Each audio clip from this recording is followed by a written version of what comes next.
and only Killah Priest. Yep, Killah Priest, that's right, man.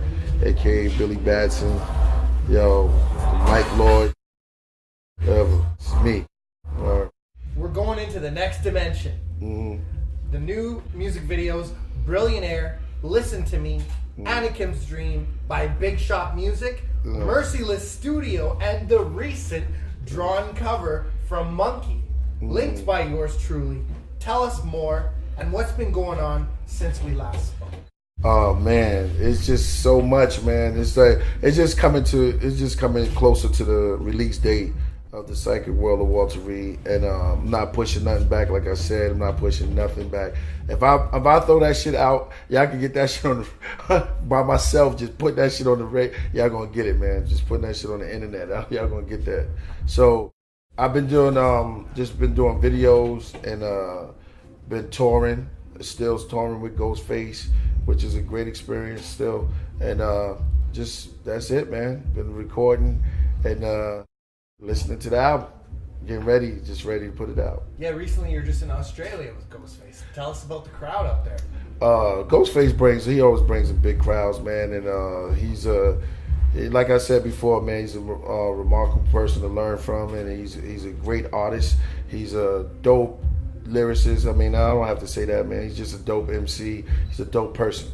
He's a good person, good-hearted person. Being with him, it's just always experience because we always building. You know what I mean? We always building, and it's always something to talk about. You know, it's never a dull moment with that brother. And if it's not just zoning out, you know, talk about the Most High, just deep stuff, and then or just animals, man. We talk about anything, man. It could be animals, could be the game. And the cover with Monkey. Share about it. Huh? Incredible art that you got done with the guy in Montreal. Oh yeah. He's incredible, man. He put that artwork together, man, and that was something else. That was like really good. And when you see art like that on canvas, it's just something about that, you know what I mean? Because it's like, what is the picture looking at? You know what I mean? The picture is just staring right at you, like the picture is live. You know, which one is reality? You know, that's what I was thinking. Are you using that for a project coming up? That artwork? You know what? That could be a thought. That could definitely be a thought, man. I would love to get back in touch with that brother, and we talk about it. Well, Steph. And the 3-Day Theory, working with Man Bites Dog. 3-Day Theory. Oh yeah, man. This was How did the record go? And the Psychic World of Walter Reed. Right. And it's a double album. What's Right. the word? We can't wait to hear. We know it's incredible. Thank you, man. Thank Other you. people are saying, oh, you know, what's Killah Priest gonna bring? Well, Right. we obviously know how Killah Priest does it. So what can you share on that from the 3-Day Theory to Right. now where you're at? Okay. From the 3-Day Theory, it was me and my boy Count Fifth. We sat down there along with Ryan, and we that just happened, man. It just happened randomly over the course of time. You know, that album came together here and there, and Count Fifth is the real one to put it together, so he put that together. So it was fun, you know. I really like Sade. I'm always a big fan of Sade. So we took one of her beats, One Love Sade, and we just, you know, on her type of songs, what could you say to Sade but just zone out? So we did that out of body experience on her, because that's how music sounds. And going right along from that, that was the last one? Oh, 3-Day Theory, huh? To the Psychic World? That's just I don't even call that a teaser. That's what's gonna happen.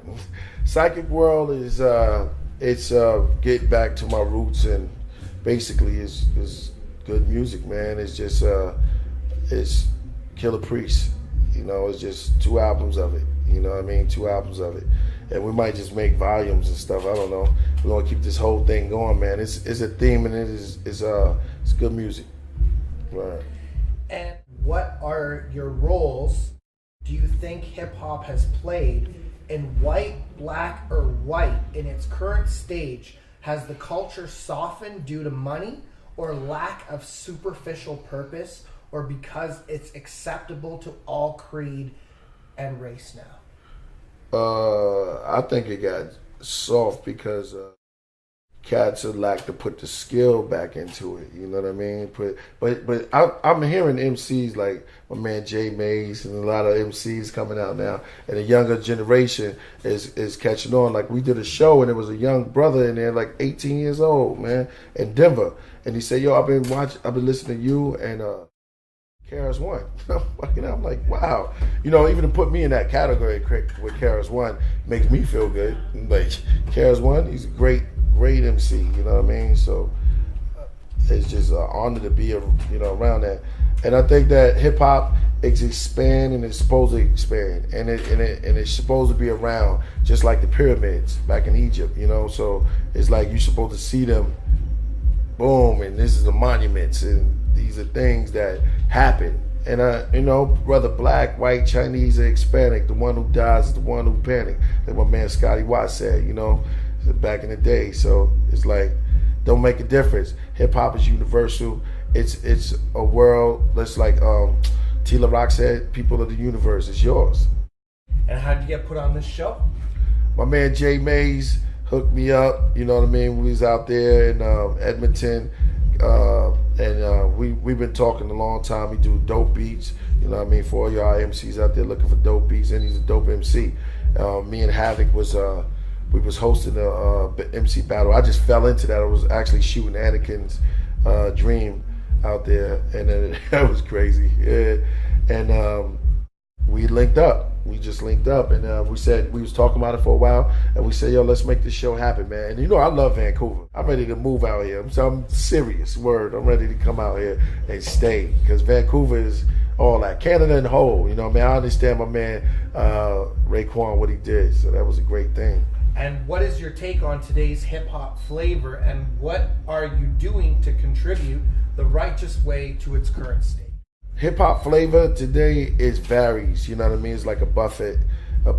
You go to a buffet, you get all type of meals and stuff like that. But there's some that people really like, and there's some that people just want to taste. You know what I mean? So that's what it's like. It's just like, take a little piece of that, take a little piece of that. Some of the chefs, they put hard work into it. Some of it is easy to make, So it's just like that, walking around a buffet and taking a piece of it. Me, I'm in the kitchen. I'm really grinding, trying to make really good food that's healthy and with the right ingredients in it.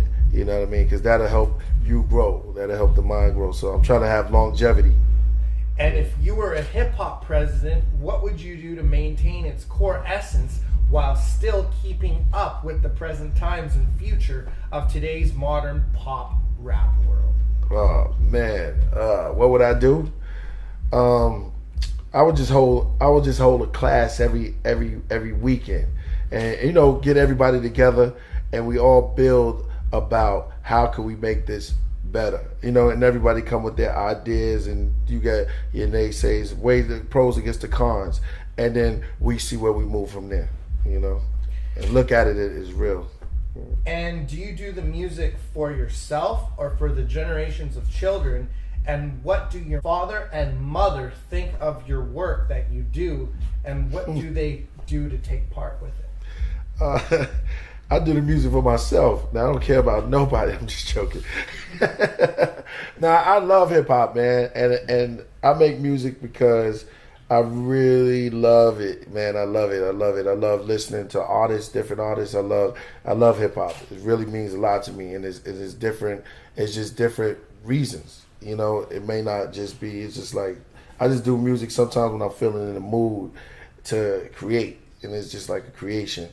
My mother is like, she really looks at it like she can't believe it sometimes, She just, she's so cool about, my mom is like the coolest person on the planet Earth. So she's just like real laid back, and, she's a Leo too.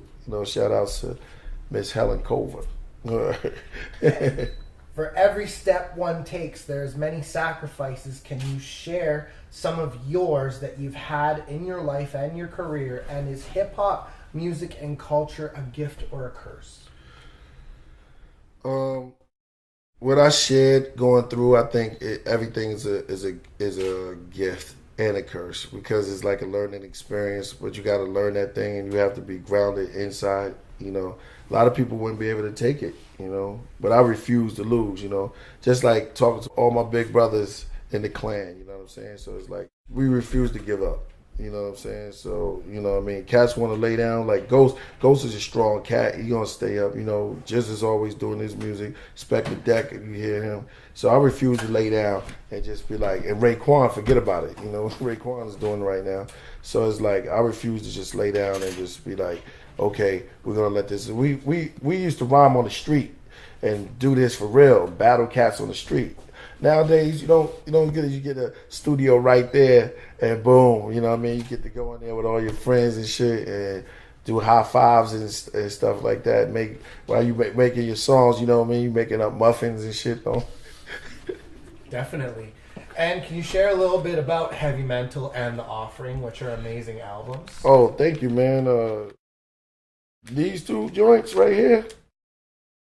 You gotta go get them if you don't got these, man. Must-haves. Look at me on here. This is crazy.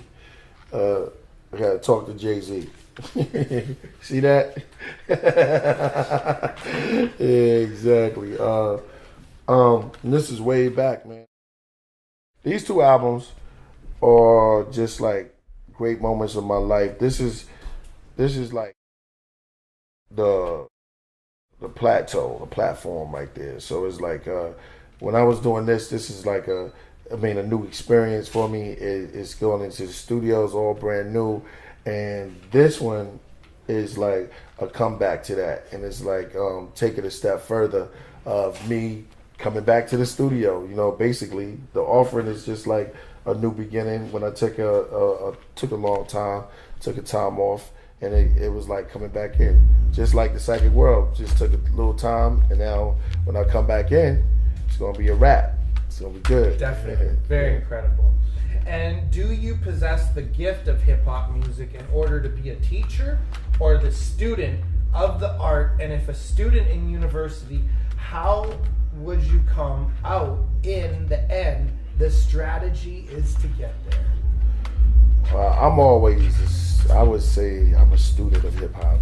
I would say that. I would say that I've learned a lot in hip-hop. And I put out my pen and my pad and I learned, man. And my strategy to reach the top is to basically to learn, because a good student could be a good teacher, and a good teacher is a good student. So it's all in one, you know. And can you imagine what if you didn't make music or you're involved with the urban life? How would you contribute to society otherwise? Wow.